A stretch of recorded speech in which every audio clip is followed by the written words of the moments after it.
Hey! Je suis super contente de tourner cette vidéo parce qu'on se retrouve pour un update lecture de mon mois de janvier 2023 qui a été hyper rempli au niveau littéraire, ce qui m'était pas arrivé depuis très longtemps, depuis à peu près mai 2022, parce que j'ai connu beaucoup de pannes de lecture au deuxième semestre de 2022. C'était horrible, juste horrible, affreux, épuisant, éprouvant. Et là je suis de nouveau dans une frénésie livresque où j'ai envie de lire plein de choses, où je suis à fond dans mes lectures même quand c'est mauvais. Du coup j'ai très hâte de partager tout ça avec vous. Et je pense diviser cette update lecture en deux vidéos parce que je vais présenter une dizaine de lectures. Et comme je parle beaucoup en à peine 5 romans, voilà, je ne me voyais pas faire une vidéo de 1 heure rien que pour ça. On va partager, ce sera beaucoup plus peut-être agréable. On commence tout de suite. Ouais.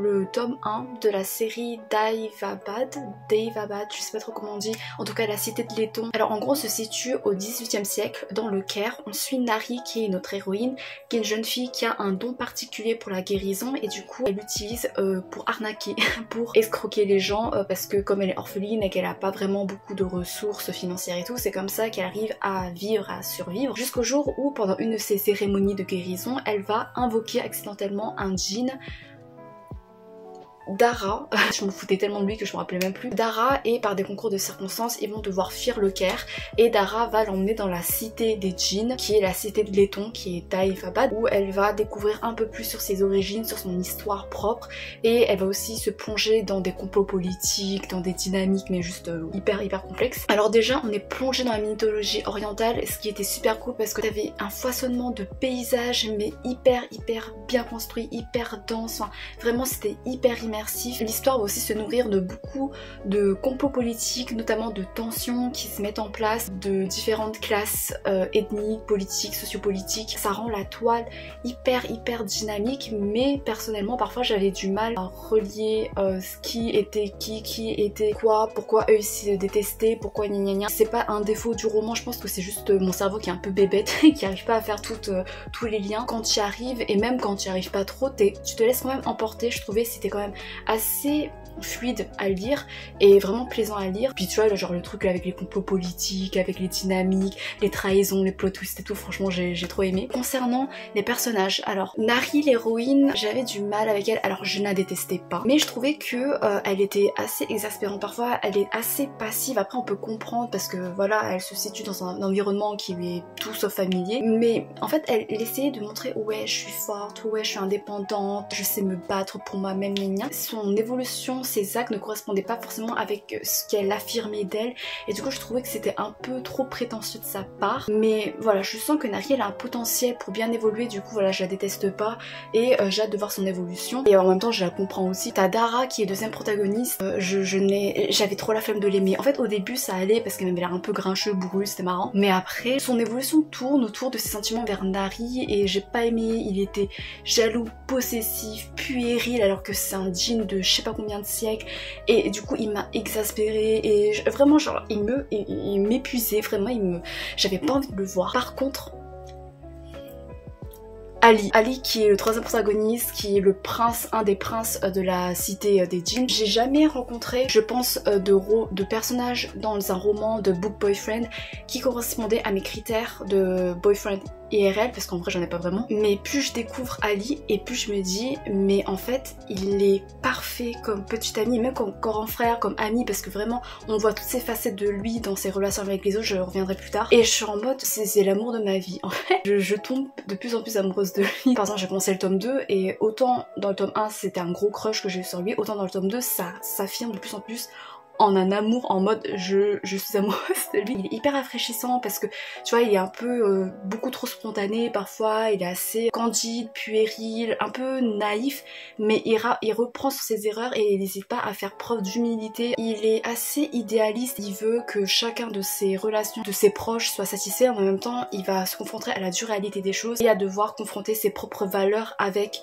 celles de sa famille. Ali c'est pas quelqu'un de parfait et heureusement sinon ce serait un personnage hyper ennuyeux. Il est juste tellement bien construit et tu t'attaches à ses défauts autant qu'à ses qualités. Il est trop mignon, il est juste trop pur. On va passer aux relations. Pour la romance, j'ai détesté. Je pensais que Dara, comme c'est un djinn de je sais pas combien de siècles et que Nari elle avait genre à peu près une vingtaine d'années, je pensais que ce serait un truc mentor à disciple parce qu'au début Dara il était assez grincheux, il avait des préjugés. C'est en apprenant à connaître Nari qui va se détacher de ses préjugés envers cette classe ethnique en quelque sorte. Du coup je t'ai dit ouais ça aurait pu être tellement plus attendrissant et plus original et plus unique de faire un truc mentor à disciple, enfin ça aurait été hyper cool, mais non du coup il tombe amoureux et c'était fait de façon hyper forcée, rushée. Pour moi la romance elle avait pas lieu d'être, elle était pas du tout nécessaire, elle alourdissait le truc et c'était peu naturel quoi, du coup j'ai pas aimé. Par contre alors tu vois quand même un sort de triangle amoureux qui se dessine, en fait en gros tu sens qu'il y a un triangle amoureux mais c'est fait de façon hyper naturelle parce que du coup t'as Ali qui rentre dans le game et qui développe une amitié avec Nari qui est fait de façon hyper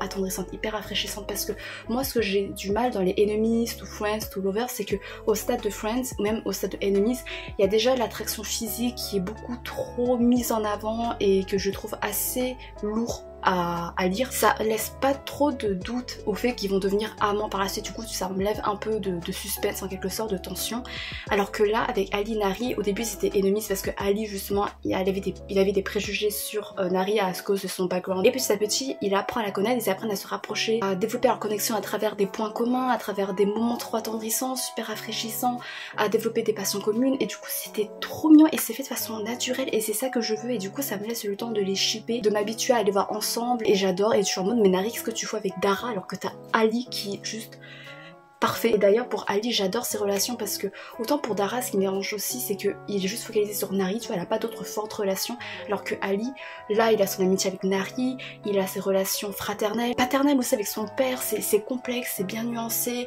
il y a ce côté angsty mais j'adore et c'est pour ça Ali je l'adore. Bref voilà, la fin elle est assez surprenante, il y a pas mal de rebondissements qui te font beaucoup anticiper la suite, ça a été une bonne surprise.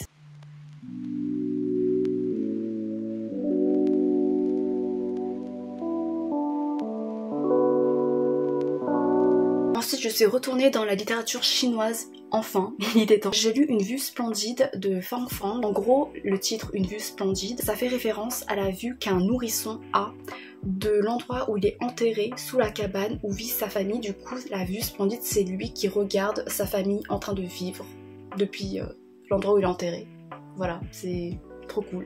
C'est un très court roman et c'est un portrait assez brut, assez immoral d'une famille chinoise qui vit dans la pauvreté. C'est une famille qui est crade moralement parlant. C'est assez rude. En fait c'est très dérangeant parce que c'est comme si c'était banalisé et que c'était pas choquant, mais c'est pas ce que l'autrice elle le montrait justement, tu vois, mais pour montrer à quel point sa plume elle est efficace. Mais en même temps ce qui m'a marqué c'est que parfois il y avait des scènes qui suggéraient des parcelles d'humanité des personnages de cette famille là que j'ai trouvé très touchantes, j'en ai pleuré en fait parce que c'était des petites scènes subtiles, à la fois mélancoliques, poignantes à leur façon. Ça m'a pris au cœur en fait, la façon dont elle nuançait un peu ses personnages, dont elle déterrait un peu ces petites mines d'humanité, ça m'a touchée et voilà, du coup j'ai hâte de lire d'autres récits de Fang Fang parce que j'aime plutôt bien comment elle construit ses personnages. Genre c'est pas des personnages dont tu vas te rappeler le nom, mais tu vas te rappeler des scènes d'eux et c'était assez fort quand même, c'était percutant.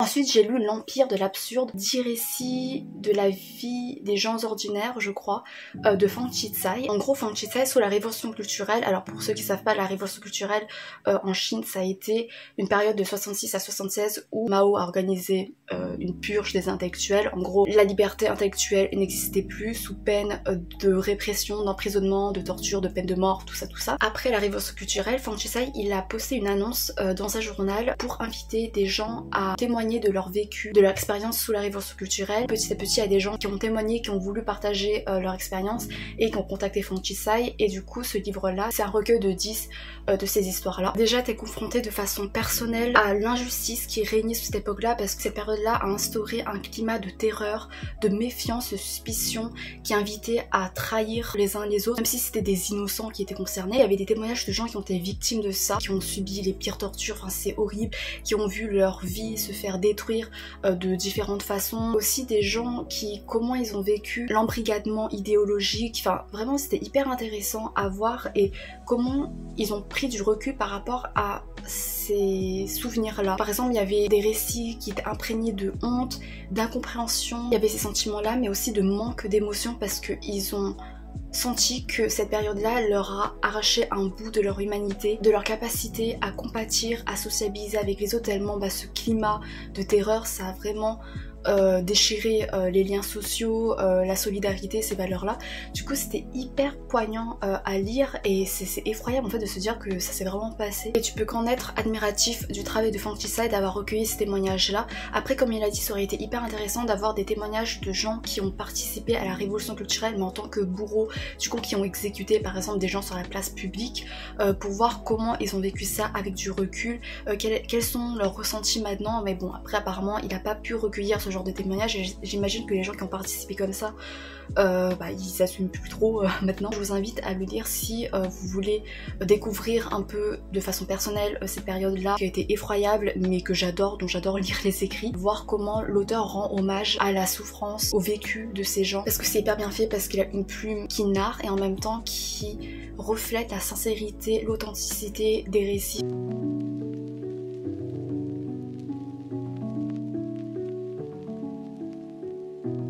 Ensuite, le troisième livre de littérature chinoise que j'ai lu, c'est Amour dans une petite ville de Wang Hanyi. Alors Wang Hanyi, c'est une autrice chinoise qui me fait beaucoup peur parce qu'elle a une plume hyper poétique, hyper contemplative. Genre j'avais essayé de lire son énorme roman Le chant des regrets éternels. Au début, genre elle décrit genre les chants des oiseaux, les ruelles, les bruits et tout, mais de façon hyper détaillée, hyper longue. Et même s'il y a un charme, j'étais pas dans le mood et du coup je me suis attaquée à un de ses petits romans, Amour dans une petite ville, qui fait partie d'une trilogie qui parle, je crois, de l'amour et de la sexualité en Chine à diverses périodes ou à une même période. En tout cas, dans Amour dans une petite ville, ça se passe sous la période maoïste. On découvre deux jeunes, un gars et une fille, qui vont se découvrir sexuellement parlant. Ce que j'ai beaucoup aimé, c'est la dimension psychologique du récit, parce que du coup, tu te plonges dans la psychologie de ces jeunes-là qui se découvrent sexuellement dans une société qui bannit, qui diabolise même ce genre de sentiments-là, ce genre de sentiments sexuels, de sentiments même amoureux et tout. Et qui préfère sacrifier l'intérêt de l'individu par rapport à la collectivité. Ça a des conséquences réalistes, percutantes sur la psychologie de ces jeunes, parce que t'as un mélange d'exaltation, de joie, mais aussi mêlé à ce genre de honte, de culpabilité de ressentir ça parce que c'est sale, et de violence qui se traduit par violence envers l'autre parce qu'ils savent pas vers qui diriger. Ironiquement, ça m'a fait rire parce que du coup ce livre, quand il est sorti, ça fait scandale parce que bon voilà, ça parle de choses assez tabous, alors que justement ça dénonce le manque d'éducation dans ce genre-là et aussi l'insensibilisation qu'on en fait autour de ces thèmes-là. Du coup voilà, je trouvais ça ironique.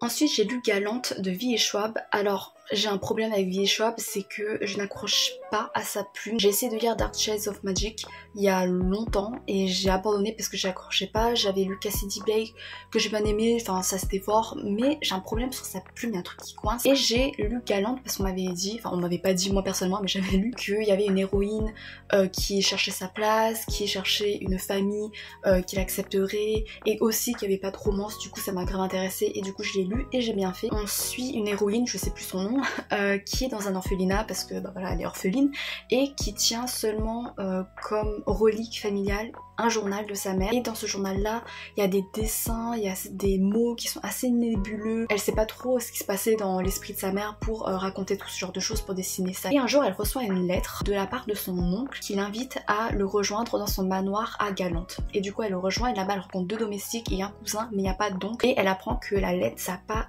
été envoyé par son oncle, elle sait pas ça a été envoyé par qui. Et dans ce manoir là elle va découvrir un secret familial, les secrets sur l'identité de son père, de sa mère et tout. C'est un one shot, je pensais que ça aurait été au moins une duologie. Je m'attendais pas à ce que l'histoire elle soit aussi rapide. Après c'est pas forcément une mauvaise chose parce qu'en tout cas le rythme il était hyper dynamique, voilà, il n'y a pas vraiment de temps mort. Quand il y avait des temps morts c'était surtout pour instaurer une certaine tension. Moi personnellement j'étais happée par le mystère autour des secrets familiaux, cette atmosphère assez lugubre en fait, et même assez mélancolique, fataliste en quelque sorte, quand t'apprends de plus en en plus à connaître la famille et le manoir. Du coup c'était intéressant, même si voilà j'étais pas totalement immergée, mais j'ai beaucoup aimé l'héroïne. Enfin je trouvais que voilà elle était assez attachante dans son désir de vouloir avoir une famille. Enfin, voilà, c'est des trucs qui me touchent. J'ai aimé sa relation avec les deux domestiques. Enfin, c'est un peu comme des figures parentales pour elle. Et aussi son cousin. Ils ont une relation assez compliquée. Son cousin, c'est un personnage qui est hyper tourmenté. J'avais trop envie de le protéger. Enfin, vraiment, je l'ai adoré. J'ai aimé vraiment leur dynamique qui était assez complexe, nuancée,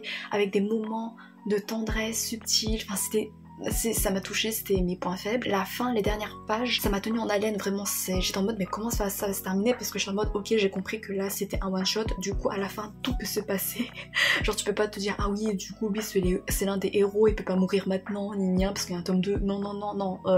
Du coup ça m'a stressée, c'était super cool. À la fin, j'étais allée à la fac avant le début de ma première heure de cours. J'étais dans la classe, j'étais en avance et je finissais le livre et j'ai pleuré. Voilà, la fin amère m'a fait pleurer. C'était une super bonne manière de commencer la journée alors que ma journée n'avait pas encore commencé. C'est le genre de fin que j'adore parce que ça rend le livre marquant. Genre c'est amer mais en même temps c'est pas forcément une fin triste, mais en même temps c'est pas un happy ending. Il y a ce côté, mais oh il était, franchement la fin elle m'a fait mal, mais je suis en mode c'est bien parce qu'au moins ça rend le livre plus marquant, parce que jusqu'ici j'étais en mode ok le livre il est très chouette mais c'est ce genre de lecture que je vais totalement oublier dans quelques mois, mais la fin je vais m'en rappeler de la fin en fait. Il y a vraiment, j'ai beaucoup aimé la dernière scène et voilà, ça touchait encore une fois mes corps sensibles. Du coup franchement c'était trop cool et j'essaierai des autres livres de Villecheveux.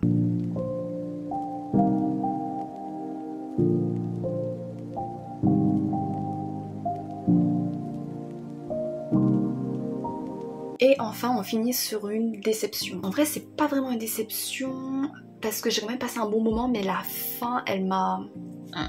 Ouais, j'aime pas trop. Il s'agit de The Serpent and the Wings of Night que j'ai découvert sur la chaîne de Nina Quill parce que c'était un de ses coups de cœur. Alors c'est trop bizarre parce que Nina Quill elle adore la romance, moi j'aime pas. Pourtant je lis ses recommandations, je sais pas. Alors dans ce roman là on se situe dans un monde vampirique où les vampires c'est vraiment des êtres sanguinaires, tu vois, c'est pas vraiment glamour et tout, ils sont vraiment dangereux. On suit une jeune fille, alors quand elle était enfant sa famille a été massacrée par des vampires et elle va se faire recueillir par le seigneur des vampires, enfin le seigneur du royaume des vampires dans lequel elle vit. Elle va devenir sa fille adoptive. Cet homme-là va lui apprendre à se battre comme elle est humaine dans un monde de vampires. Quand elle grandit, quand elle a à peu près 20 ans, il y a la déesse de ce monde-là qui organise comme tous les 100 ou 500 ans, je sais plus, un tournoi à la Battle Royale, enfin à la Hunger Games, où tous les concurrents vont se battre dans des épreuves et tout, et il n'en restera qu'un. Et le seul gagnant pourra demander n'importe quel vœu à la déesse. Et du coup, elle va participer dans l'espoir de pouvoir lui demander de la transformer en vampire, et comme ça, bah, elle soit moins vulnérable dans cet univers-là et qu'elle soit plus forte. Déjà, ça se lit tout seul, ça se lit très bien. Je trouve que le niveau d'anglais, il est super abordable, c'est assez bien visuel, c'est plutôt dynamique. J'ai aimé le côté glauque des vampires, de l'univers. Il y a vraiment des moments hyper gore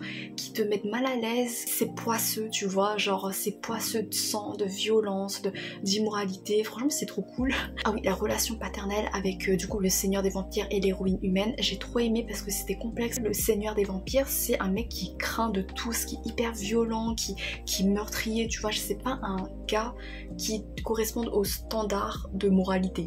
Voilà. Et du coup ça rend encore plus intéressant de voir comment il développe sa qualité, son rôle en tant que père, parce qu'il aime sa fille, tu vois, sa fille qui est pourtant humaine. Il y a ce mélange de ouais mais je suis pas ton égal, oui je suis le roi, je suis le souverain, je dois me comporter comme tel, mais en même temps je m'inquiète pour toi, je t'aime et tout.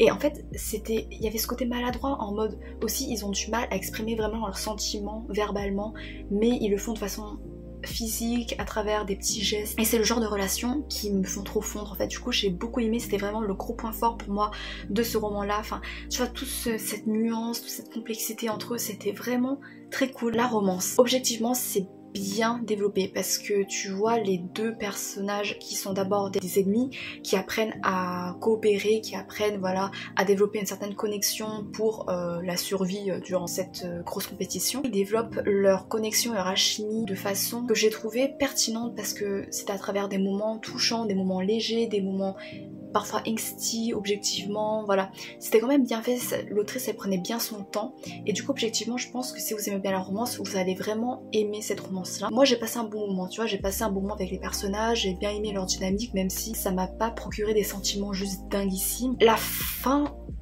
par contre m'a rappelé pourquoi je n'aime pas la romance.